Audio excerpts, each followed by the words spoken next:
What's going on, everybody? Welcome back to the King Closer Reacts, where we find out if people are truly closers or not. And today, we're going to be finding out if Justin Colby is a closer or not. Now, you might know who Justin Colby is.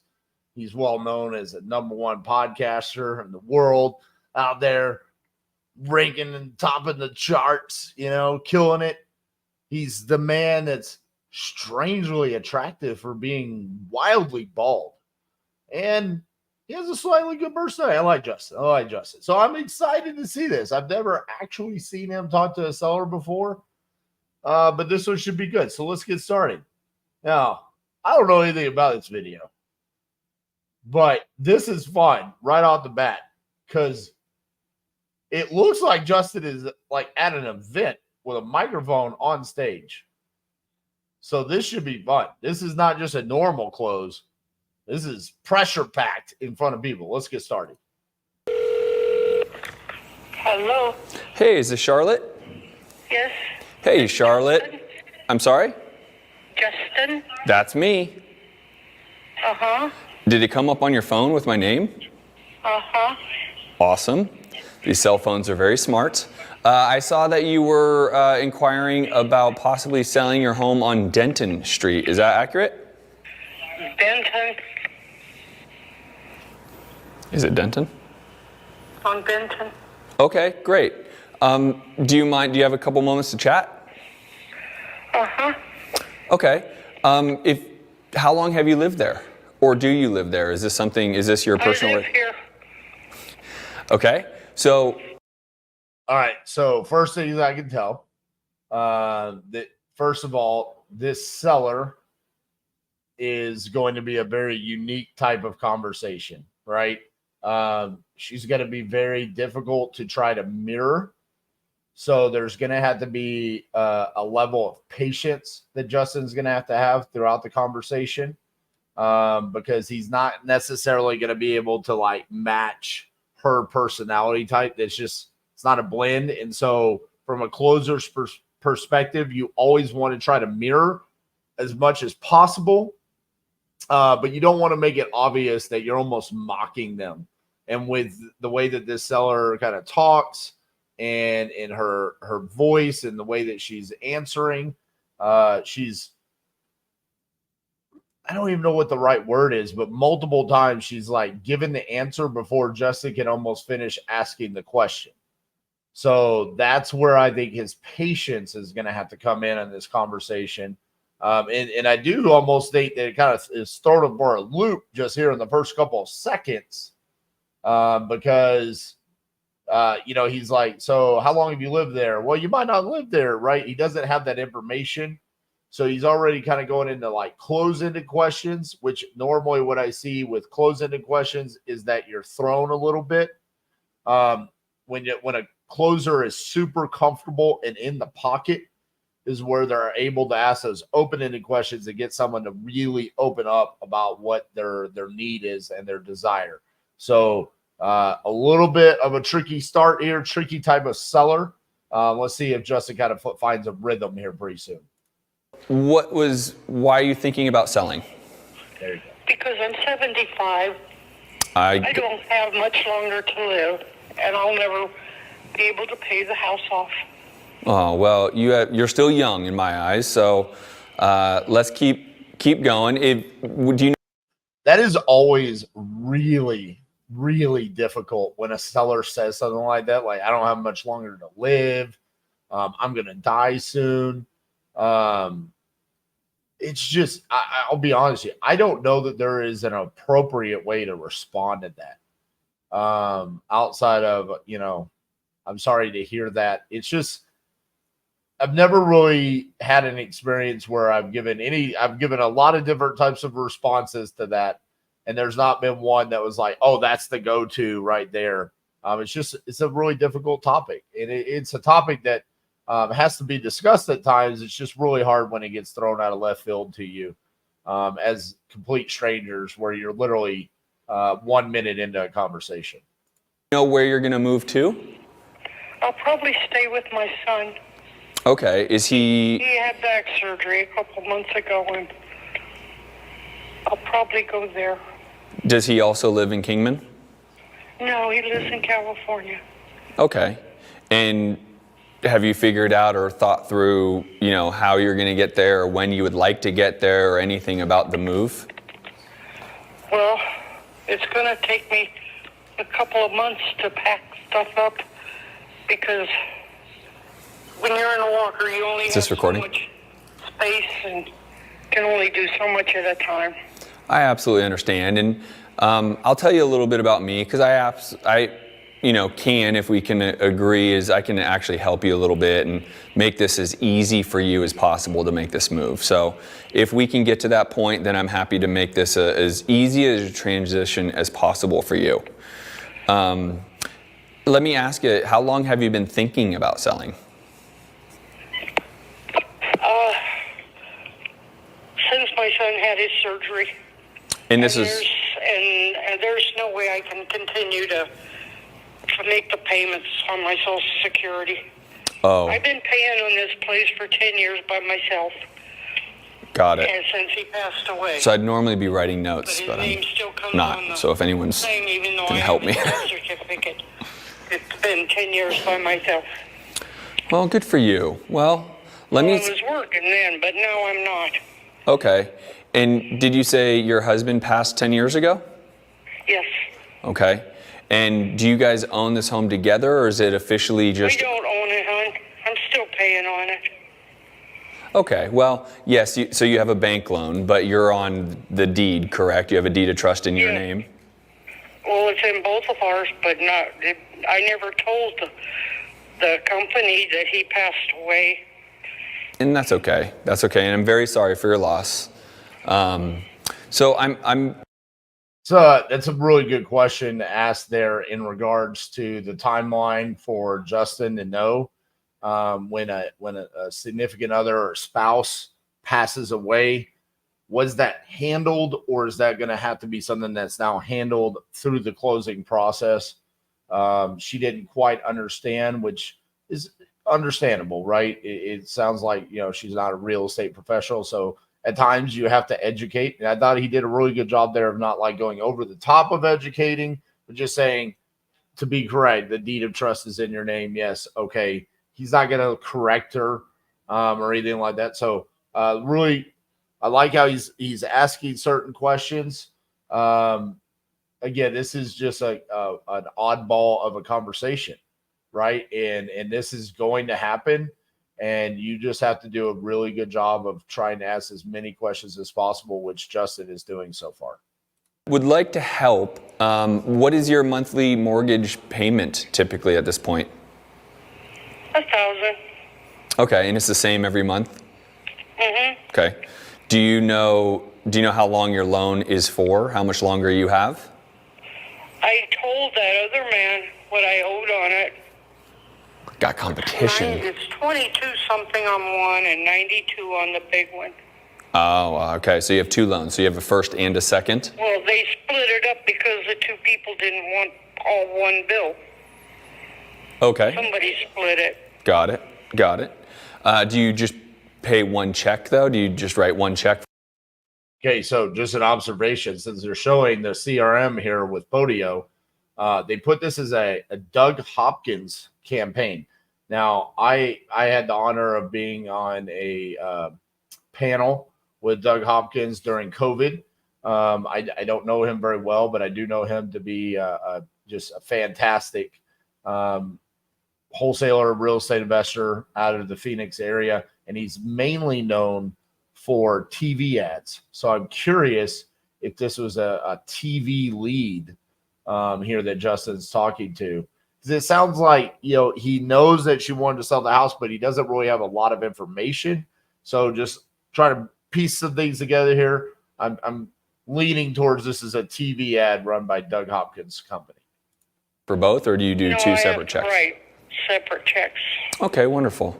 So do you have a time frame that we can talk about if we agree and it feels right to you and it makes sense for me, when you would like to get to California? Oh, in the next 2-3 months. Okay. So before the holidays, let's say. Okay. So is there any particular reason why you have not listed it yet? I didn't think you could list a house if it wasn't paid for. Okay, fair enough.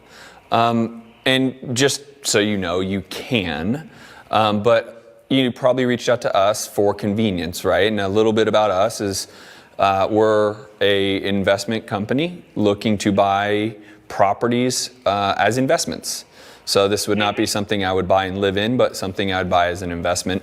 And so we can be very convenient to homeowners, meaning we can close as quickly as you would like, whether it's 30 days, 60 days, 90 days, whenever. We are not going to go get a loan. So, we don't have to worry about appraisals coming back in, things of that nature, or having any big loan contingencies. We often will pay cash. We can be very flexible and easygoing when it comes to helping you move. I have had homes where individuals literally needed us to pay for moving companies and things of that nature as part of the agreement, and I'm happy to do that with you if that is helpful. So we can actually help you move. As you mentioned, you have you're in your 70s, and probably lifting furniture is not easy, right? And so I'm happy to do things of that nature, and really I want to make the convenience of this for you as convenient as possible and make that a priority, while at the same time making you feel good that the number we agreed upon is something that you're willing to accept. How does that? So a couple of feedback there on Justin kind of explaining the process there. So you asked the question, why haven't you just listed the property? The seller says, I didn't think that you could list a property for sale that you didn't own free and clear. So based off of now Justin understanding how little this seller knows about real estate, now you did a great job of explaining you absolutely can list a property that you own, even if you still have a debt on it. I thought that was first just shows like the integrity of himself and how he runs his business. The problem that I have about the rest of the explanation, he said things like, I'll pay cash. I'm not going to get a loan. There's not going to be any appraisals or any contingencies. Like, she doesn't know about this stuff. She didn't even know that you could list a property that you have a mortgage on, right? She didn't even know that you could list that for sale. So some of those things that he just said probably went like directly over her head and weren't really objections that she had. And it wasn't really like a value add for her. So I like how he started it. I would have preferred to have seen that be a more concise response there, leaving out a lot of the real estate lingo to avoid any potential objections. Because sometimes as a closer, you can get yourself in trouble when you talk too much. And so I felt that was just like a little too lengthy and included a little bit too much that he didn't need to talk about, to be honest. That sound? Okay. Now, the question, I'd like to be able to see some of the home a little bit. Can you tell me a little bit about the home, just about... Well, the man on television, it says, no, I don't know what it says. Okay. It says something, well, whatever that man, Doug Hopkins, says on television. Yeah. So, and we will make... There you go. Definitely a TV ad from Doug Hopkins. Pat on the back for seeing that. I feel pretty good about that. It's interesting when you get that objection, right? You can get that objection with PPC, PPL, cold call, any sort of lead generation where it's like, hey, we make these cash offers, as is. She didn't remember what it said, but all she remembers basically is it was a super convenient process. That's what she is wanting right now. And I'm wondering if part of her feeling this way is we are, approaching the 7th minute of this conversation, and we haven't really gotten down to the nuts and bolts of money. There's been a lot about her timeline, her pain, him stepping in and fixing that. And I know that this always sounds good to us when we look at scripts and we look at the process. It's like, let's talk about their motivation. Let's talk about the condition. Let's talk about their timeline. And then we talk about money. This is why I always like to talk about money up front. Not necessarily get stuck on it, but at least they know, hey, we're talking about it. So when your second question, like we do in the closer's formula, is how much do you want for the house? She said 300,000, just throwing a round number, rough number out there. At least she knows that we didn't hang up on her and we know her number. This is another one of the benefits of doing that, because right now I feel like she is confused in the conversation. Now, I said it up front. I thought this was going to be a difficult conversation for Justin, and he's navigating it fairly decent. So I'm not giving Justin a hard time. This is me pointing out the differences in processes on talking to sellers and why I believe in mine in comparison to this, because this is different than how I talk to sellers. Make it as convenient as possible. Have you repaired any of the home recently? I've added to that house. You've added to it. Did you? Yeah. How much did you add to the house? I put a patio in. Okay. Put a fence up. Wonderful. Where you can't see through. Is this a home or a mobile? Last year I had a new heater put in. 3 years ago I had a water heater put in. I think it's Benton, not Denton. Okay. Water heater, patio. I think you mentioned something, I might have missed it. What else was there? Fence, got it. And was it on Benton with a B or Denton with a D? A fence that you put up so people can't see in. Yes, I just want to confirm our address. It is 4475 North Benton with a B, is that correct? Right. Okay, I just wanted to confirm we were talking about it. Okay, great. And have you had any issues with some of the major components, such as a roof? Have you done anything to the roof in recent years? I think put half of the roof on last year. Okay. A year and a half, 2 years ago. Okay. Do you remember why it was only just part of the roof and not just replace the whole roof? Took the swamp cooler down.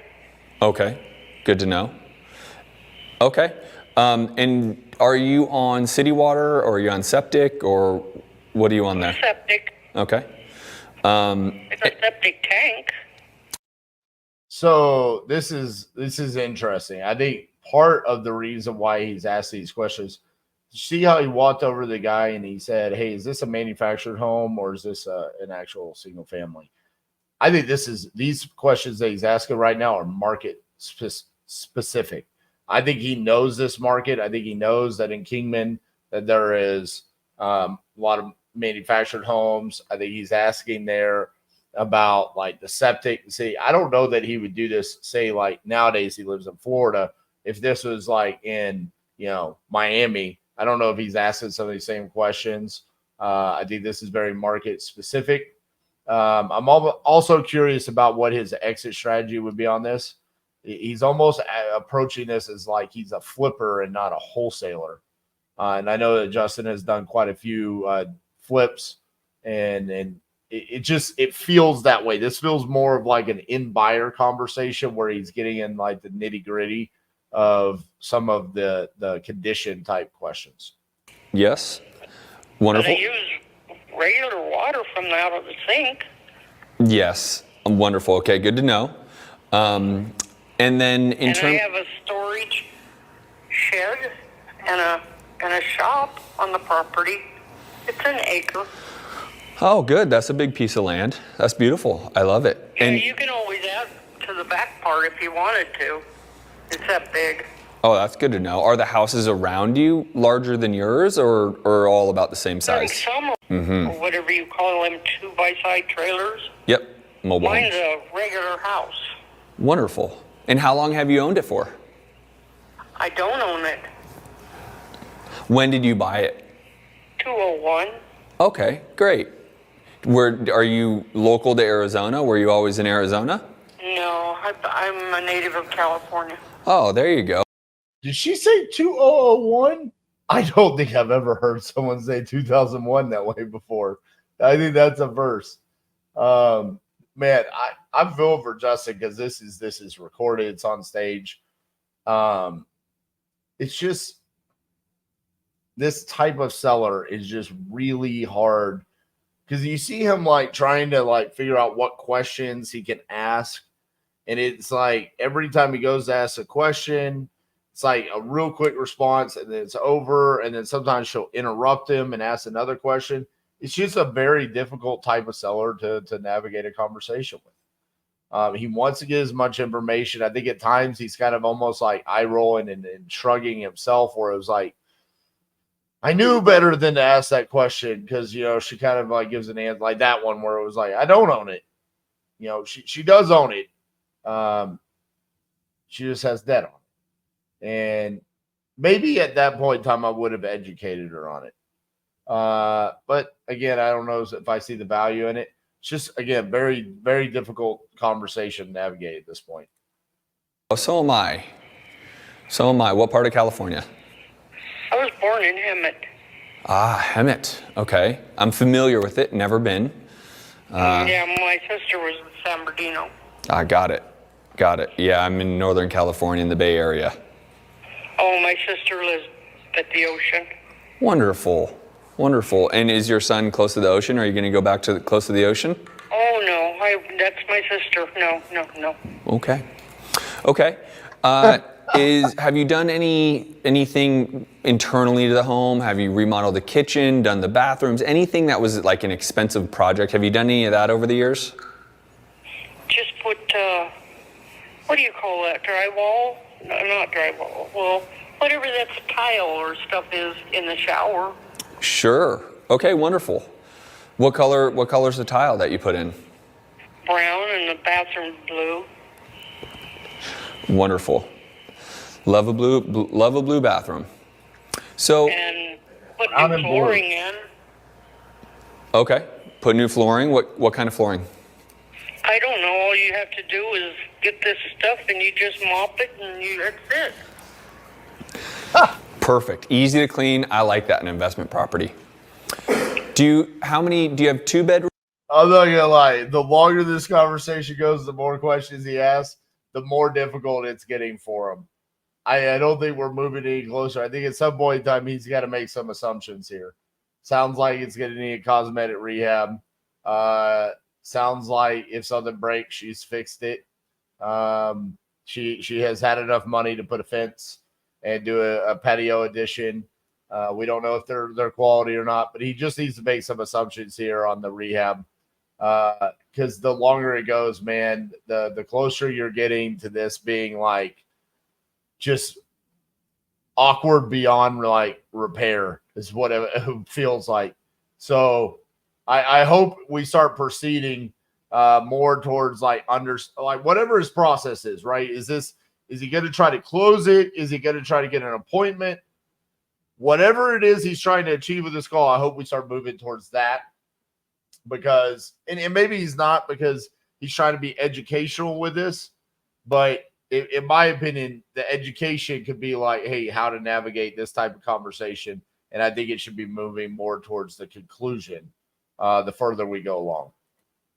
Rooms or 3 bedrooms? 2. And 1.5 baths, 2 baths? 1.5. Okay. Like the bathroom sink, I put new marble in both bathrooms. Aha. Okay. For the sinks, correct? Yes. Wonderful. It's a large sink in the bedroom area. Oh, wonderful. That's the half. Awesome. Next to the walk-in closet. Oh, you have a walk-in closet? Yes. That's always nice. Okay. And so one of the things I'd like to try to do, if possible, is get some pictures. I'm not certain if you have a mobile phone that would take pictures, or if we would need to send some. I don't have a computer. I don't have a smartphone. I don't have any of that modern stuff. That's okay. Not a problem at all. Someone from my team, 1 or 2 of them, could probably find a time to come over if it's okay with you, because obviously as an investment home. All right, so he stuck to his guns there. He asked for the pictures. Great pivot, though, when she was just like, hon, I ain't got a computer, I ain't got a smartphone. Hey, we can send somebody out there. So now we are proceeding towards the conclusion here, which is let's get this to an appointment. I do hope at some point in time he talks about how much money she wants, though, because otherwise, why would we be going out there? I mean, what if she wants $1 million? You know, unless I just missed it. I don't think I did, though. We are likely going to put a little money into the property. Are you pretty familiar with what I do as an investor? No. Okay. Well, typically, whether it's something that I would flip, like the TV shows, are you familiar with any of those TV shows, like Flip This House or? Oh, yeah, I've seen some of those. Got it. So, you know, we at times will do that, where we will come in and buy it and remodel it and put it back on the market and make it like new, right? Just like those TV shows. There are other times where I might actually keep it just in my portfolio as a rental, right? Just, you know, as building wealth and having a return on my investment. You're pretty familiar with those two opportunities? No. Okay. So that is what Yeah, I definitely don't like that with this seller. Like, this is where Justin should have pivoted. This is the first, like, big misstep. The first time, I mean, I was kind of being nitpicky. This one was like, all right, bro. Like, she didn't even know what to call tile. She was like, you know, not drywall, but that stuff you put in the shower. You know, like, at this point, why are we explaining to her that we flip or we keep rentals? You know, this is where the script has to be thrown away, and we have to be able, as the player in the game, to be able to improvise and say, I don't care what the coach called. As the player, I'm the one playing the game, and I'm going to go try to score the touchdown. I'm going to go try to score the goal, and we got to improvise the play. And this felt like I'm sticking to the script because this is what the script says. This is what we always say. I'm sure there's a reason and a thought process behind it. I don't understand it. I don't even understand how this would work with even like a very knowledgeable, tired landlord. Like, who cares? Why are you telling me about this? I guess it's to get to the conversation about money. I think with this type of seller, it would have been better to just say, how much do you want for the property? How much do I need to pay you? That is what I would do. That is what I would do. And so for me, it's just really about how. That little munchkin. It was. Yeah. Oh, okay. Yeah. So I would need to be able to understand how much money in repairs I would use on the home. If you had to make your home like new, I know you probably don't have the numbers, but do you feel like it would take a decent amount of work? No. Okay, good. So it's in good condition. Well, the outside, the shop, the corner piece needs a 2x4 or 4x4, whatever that is. That's wonderful. Okay, well, good. That makes it easier. Would I be able to find a time as soon as you would allow me to have one of my guys go in and maybe take a couple photos for me so I can look at, my contractor can see if there's any work or paint or, whatever we made. Well, you might have to paint the outside. Okay. Yeah, do you have because of the sun. Do you have a time that maybe someone could go by on my team and just take a look at the home? When? That can be totally flexible, whatever time you would like. It would not be today. Okay. It could be next week, it could be the week after, it could be this weekend. Well, the house payment is due the first of the month. Oh, man. So, wow. Just check out what what got unpacked there, right? Well, let's go back. Why did he ask the question I didn't like, or why did he say the statement I didn't like? Because then he wanted to ask the question about how much repairs would it need, right? He already asked a lot of questions there about condition. He should have had enough to make that decision. He's done far too many deals to be asking that. Again, I think this is to be educational, and he's following the script that he's trying to educate people with. Next thing, when he gets down to, can we come see the property? Okay. If you are going to go on appointments, you need to be available. And I guessing she said, you can come today. And then it was, well, next week or the week after. And she's like, mortgage is due. Like, I'm motivated. I want to sell.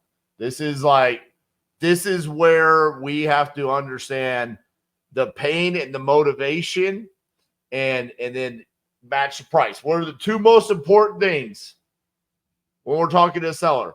Price and motivation. We don't know a price. And quite frankly, we are 14 minutes in, 13 and a half minutes in, and a serious amount of motivation just got unpacked here. So this is going to be I'm curious to see how Justin really handles this, because this is the moment of truth right here. This is the moment of truth. How do you handle the seller raising their hand and saying, I am highly motivated, please help me? Oh, so we need to try to make this fast for you. Well, so I don't have to make another payment, because I won't have any money left then. Okay, I'm happy to help. Payment. Yep, I'm happy to help. So I can get someone out there as soon as possible if it's okay with you. It won't be today, but I can see if someone this weekend or very early next week can get there, and you and I can start seeing if I can, buy the home and make sure you don't have to, make another payment. How does that sound? That sounds fine. Okay. And do you happen to know what you would like to sell it for? No, not really. Okay, what is the payoff for your loan? I know you mentioned you told the other guy already how much you owed. I think you said one was $90,000, the other is... You want me to go get the papers? That would be great. Hold on. Oh. Casey, your heart's melting, isn't it? And a lot of motivation. I would prefer that he take this time right here to be finding out if someone could go see the property tomorrow, to be honest with you. Or even right now. Can someone go see it? I am right now. She's going to get the bank statements. This phone is good. I'm so But it took me 15 minutes to get here. Are you there? I am. The small one is 22,800. Okay, 22,800. Uh-huh. And what's the larger one? It's, I'm getting that one. I think she said 92, right? So 92,700. Okay, wonderful. And so I would need to come in and pay off your bank. Do you know how much money you need to make that move to California for your son to put in your pocket? No. Okay. Do you know how much you would like? No. Okay. Well, I want to make sure this works for you. I want to make sure I can pay off the bank. Man, I'm just going to be honest with you. Again, this is why we never want to. That was a very comfortable no. I don't know if it would have been different at the beginning, but I think there's a path here on how the conversation could have been navigated to where we had a number in mind going into the appointment in comparison to just what she owes on the mortgage. Just asking at the end of the conversation, it feels like you just, for 15 minutes, you let her get comfortable in the conversation to then just tell you, when you ask her the most important question, how much do you want, to say, no. I've already kind of given you answers before that I was slightly embarrassed about. You handled them like a champ. So I'm going to give you the answer of no. I have no idea how much I want. And put some money in your pocket. How does that sound? It's not a bank. It's a loan company. Absolutely. I'll make sure I pay off the loan company. What's the name? What's the name? Yeah. What's the name on those two statements? What's the name? The little one is CENLAR. Senlar. Uh-huh. And the big Lender. one Bank. is Servicing. NEWREZ. What was the other one? NEWREZ. NEWREZ. New New-res. Yep. Okay, we can pay both of those off. Well, I'm hoping we can. What I will do is I will start to look at some numbers for you to see what we could, buy your home for. And then I would like to put some money in your pocket so that you can move and have some extra cash and you can get to California. How does that sound? That would be nice. Wonderful. And then if I can, I also want to set up a way for you to get there, okay? For movers and things of that nature. If I can, I want to be able to do that for you. Okay, if you can't, maybe I can ask the boys across the street. I'm not sure. Okay. Well, I will do everything I can in my power to help. Okay. Wonderful. And then if we do buy this, we would have to discuss when you would be moving. Given that you don't have enough money for the mortgage payment, we would have to just come up with an agreement on when you would move out after I pay off your lenders. Because it's going to take me a couple of months to pack. Right. So we would need to discuss that. That might make it a little tricky for the timing of all of this. But It's hard. let me take some time. Let me run it by my team to see where we would be, and then we will follow up with you. How does that sound? Okay. Wonderful. Well, you have a blessed rest of your day. Okay, you don't know when you'd be coming out? I just have to see when my team is available, when someone is available. I don't know that answer as a moment in time, but I can call you back. Okay. Hopefully by the end of the day, I'll have an answer for you. Okay. Wonderful. Okay, well then, again, my name is Justin, and we will be reaching out. You are here in Kingman? I am not. I'm actually down in Phoenix, Arizona, but I buy investment properties in Kingman. Oh, for that Doug Hopkins? That's right. Doug is a partner of mine. Okay. Wonderful. Okay, well, great to meet you, and I look forward to talking soon. Thank you. You're welcome. All right. So my personal opinion is there at the end, seller has a lot of unanswered questions. She wants to know that she's going to be taken care of. She's like, do you buy properties here? Are you in Cayman, whatever they call it there? Who's Doug Hopkins? Because she saw that on TV ads. Man, that face is important, right? I feel for her there. I know Justin is on stage. I'm assuming that if that's in office, they have a way to know what time someone is going to be able to go see the property. I would have preferred, I would never say this, but I would have preferred him say, let me put you on hold and let me find out what time we can get out there to go see your property. She really needed it. Like this is serious stuff with these motivated sellers. Like we are helping them with a life-changing event. And you could hear the pain and the motivation and the worry and the concern there. I thought at times Justin did really good navigating a difficult type of seller. I feel like there at the end, there was a lot of opportunity that could have been handled better there by Justin.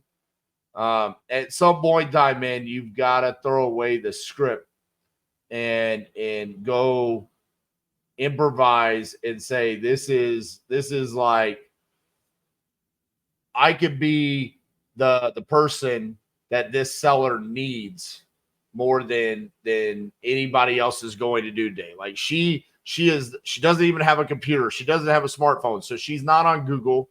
She's not on Facebook, right? She saw a TV ad, which quite frankly means there's not going to be like another TV ad that's competing against Doug Hopkins in this area. Like he owns that marketing channel there. So this is like her one shot because she doesn't even think that she can list the property with a realtor. And quite frankly, she probably doesn't even know how to find a realtor. So it's like the level of importance of it, how that gets handled moving forward is extraordinary. So like I said, Justin, I love you, bro. I thought there were certain parts of the conversation you did great. I said at the beginning, this is going to be a very difficult seller to deal with. I thought you did a good job of it at times. I thought at times you weren't reading the room well. I didn't think that you navigated the conversation well with improvising from your script. And then there at the end, I thought we left a lot there. Even if we called her back an hour later, 30 minutes later, and said, hey, Johnny Acquisitions guy could be at your property at 9 a.m. tomorrow. The fact that her problem wasn't resolved on that phone call. Like, we're not even trying to close the deal on the phone call. We're literally just trying to get it to an appointment, and we couldn't do that. What was the point in placing the phone call if we don't have that? That wasn't closer material there, because I just quite frankly don't know what the objective of the call was if we just didn't know how to schedule the appointment there at the end. So I hate to say it, I didn't like that. I didn't like that there at all. So love you, bro. We gotta take care of these sellers. I didn't feel like that got taken care of there at the end. So maybe you guys disagree. Maybe y'all thought Justin did a great job navigating a difficult type seller. Let me know in the comments. And yeah, man, I really hate being a bad guy. I love Justin. I just didn't like it. And I guess I get paid by the monetization gods to give my honest opinion here. So I just didn't like it. Let me know what you think in the comments. See you guys next week on The King Closer Reacts.